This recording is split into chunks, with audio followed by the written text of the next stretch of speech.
This thing going here. Sure.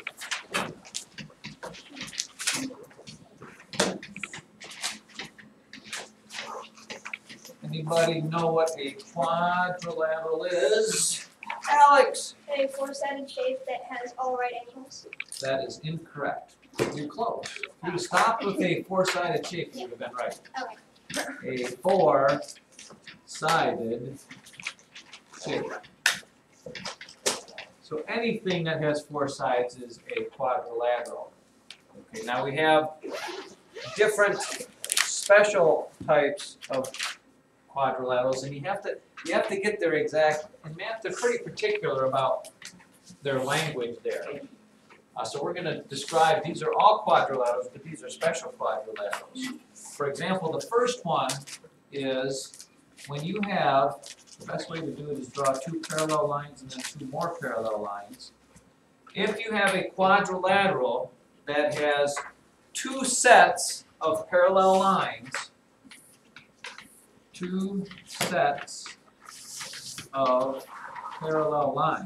guess what that is called? Two sets of parallel lines is a parallelogram.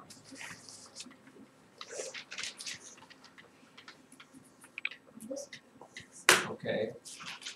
Now, most of the shapes that we work with have two sets of parallel lines and are parallelograms, but there are a couple that we need to know that don't have parallel lines.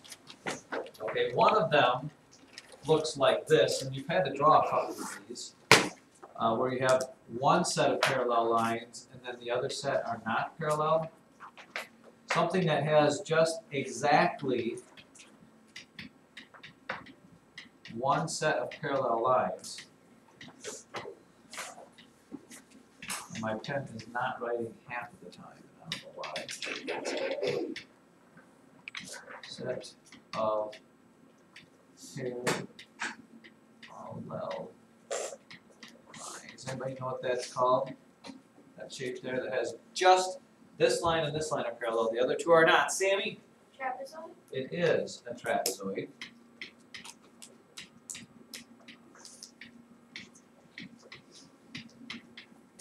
Trapezoid.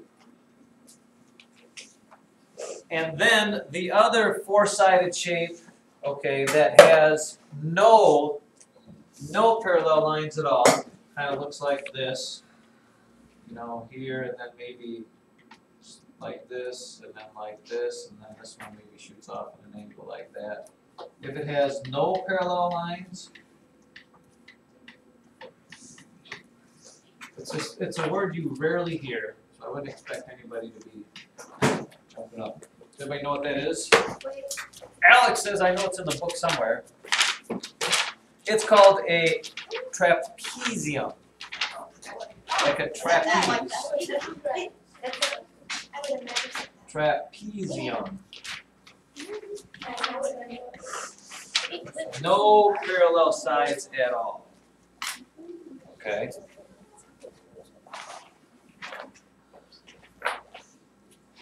I'm going to give you a chance to write that because then we have to talk about these parallelograms.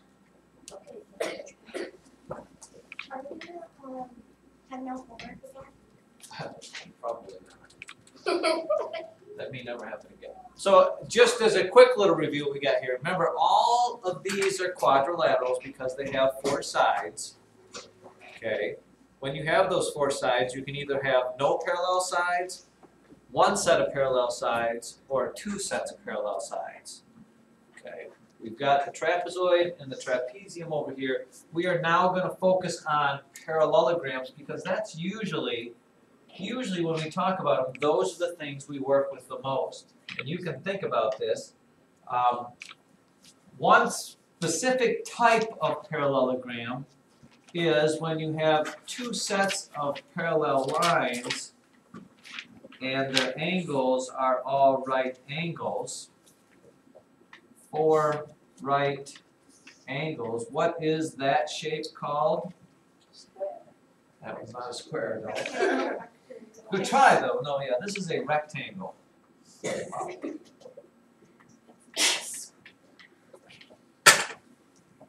So know this, though, children.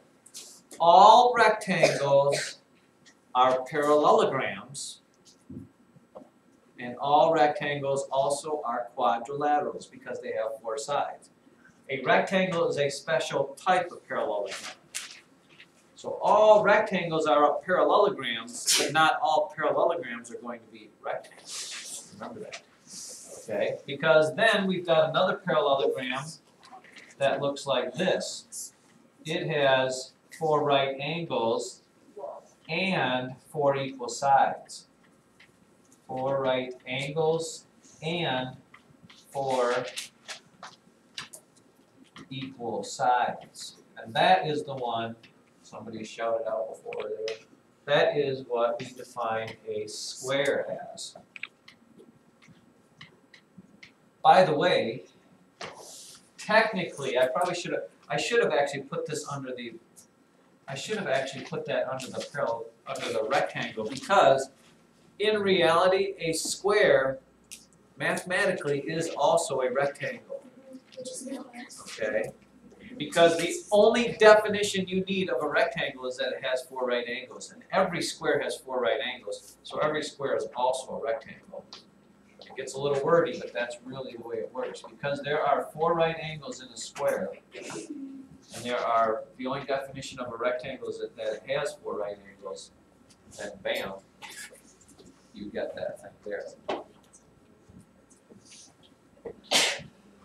Okay, and then one last parallelogram thing we have is what I like to call the old squashed square.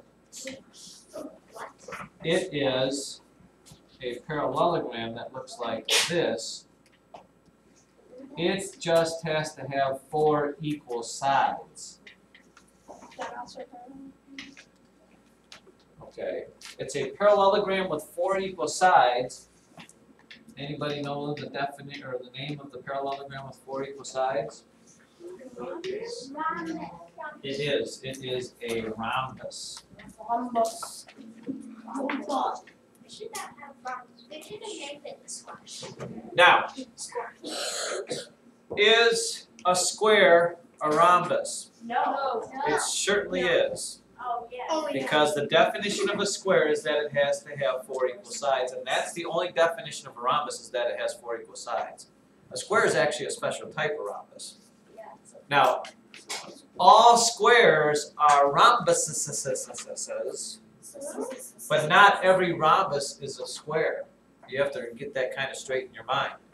Okay? There's no way that you can draw a square that doesn't have 4 equal sides.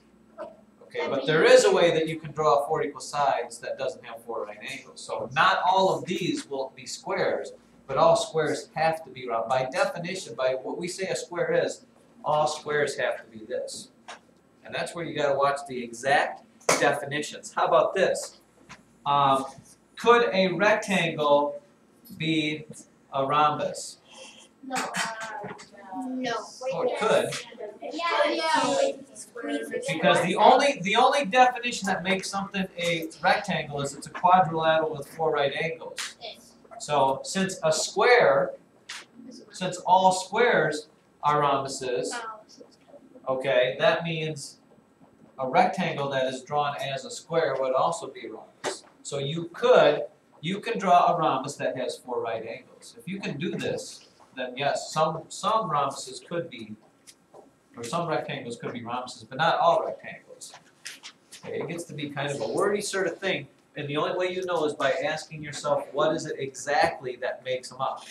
Now in the book, when it asks you to name this shape, it wants the specific shape. Okay, you're going to say this is a rhombus. Unless it tells you to name all the names of this shape. If they ask you to name all the names of this shape, you'd say it is a rhombus, it is a parallelogram, and it is a quadrilateral. It's not a trapezoid. Okay? If you were asked to give all of the names, you'd have to give this, you'd have to give this, you'd have to give this, because these are all parallelograms. If I asked you to give all the names that could apply to this shape here, okay, it's a square, it's also a rhombus, It's also a rectangle, it's also a parallelogram, but it's also a quadrilateral. Okay? Because it can fit in any of those categories. We always go with the most specific though. I mean, if I asked you what this is, you wouldn't tell me it's a rhombus. Oh wait.